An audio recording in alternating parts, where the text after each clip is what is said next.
Rancangan peraturan pemerintah yang mengizinkan anggota TNI dan Polri menjadi ASN ramai menjadi perbincangan. Namun Menteri Koordinator Bidang Politik, Hukum dan Keamanan RI menyampaikan RPP tersebut membahas mengenai ASN yang dapat menjabat dalam ranah turunan TNI dan Polri. Rancangan peraturan pemerintah yang dipaparkan Kementerian Pendayagunaan Aparatur Negara dan Reformasi Birokrasi atau Menpan RB ramai menjadi perdebatan. Dalam RPP tersebut, pemerintah mengizinkan anggota TNI dan Polri mengisi jabatan aparatur sipil negara. Sementara itu, menurut Menteri Polhukam Hadi Cahyanto, RPP yang menjadi perdebatan tersebut membahas ASN yang dapat menjabat atau memasuki ranah turunan TNI dan Polri, bukan sebaliknya.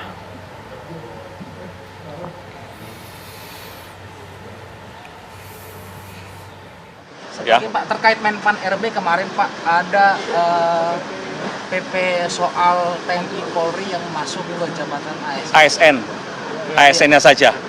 Kalau TNI Polri masih, seperti saya dulu TNI aktif, ya masih jabatan TNI. Ini hanya ASN-nya saja, bukan TNI Polri-nya yang efektif. Ya, hanya ASN saja. ASN yang bisa menduduki jabatan di turunan TNI atau Polri. Ya. Oke, terima kasih. Personel TNI Polri bakal bisa mengisi sejumlah jabatan aparatur sipil negara bakal segera tuntas. Meski prosesnya tak mudah, sebagian kalangan tetap berharap TNI Polri dan ASN dikelola secara terpisah.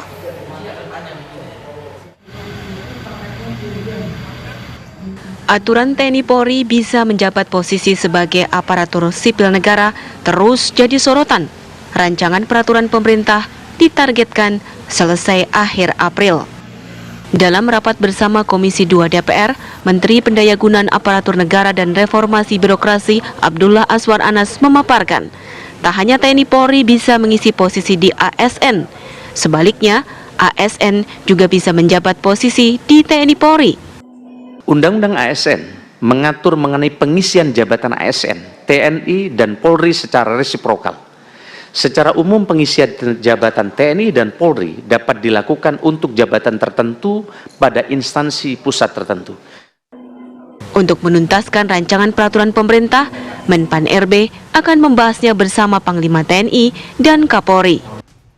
ASN bisa mengisi, PNS bisa mengisi jabatan-jabatan di TNI dan di Polri untuk jabatan tertentu.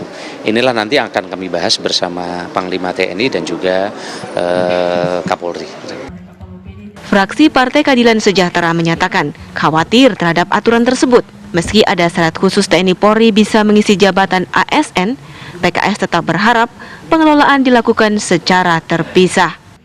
Untuk TNI Polri, karena reformasi memang sudah menggarisbawahi wajib ada kanal sendiri, ya, tidak ada lagi dui fungsi, ya, tapi masing-masing fokus profesionalitas.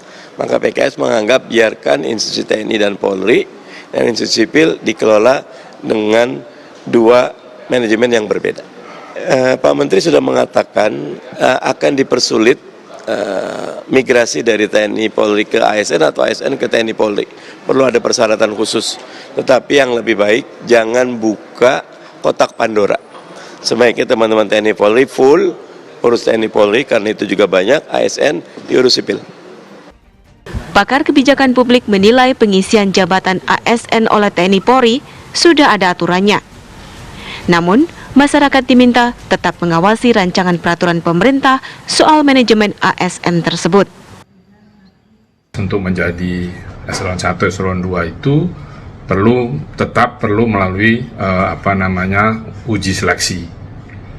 Saya beberapa kali juga menjadi pansel panitia seleksi, juga sempat menguji TNI Polri yang akan menjadi eselon 1, dan itu sudah ada peraturannya, ya kita ikuti saja. Nah, yang sekarang itu saya nggak tahu kenapa ribut gitu ya, tetapi memang PP-nya belum ada di Undang-Undang 20/2003. Jadi saran saya, mari kita cermati saja bagaimana isi PP itu. Ya, jadi sekali lagi nih, bukan hal baru, sudah ada, tetapi untuk PP-nya kita harus cermati supaya kita tidak kembali lagi kepada era di zaman Orde Baru. di mana semua posisi ASN bisa diduduki oleh TNI maupun Polri, termasuk kepala daerah dan sebagainya.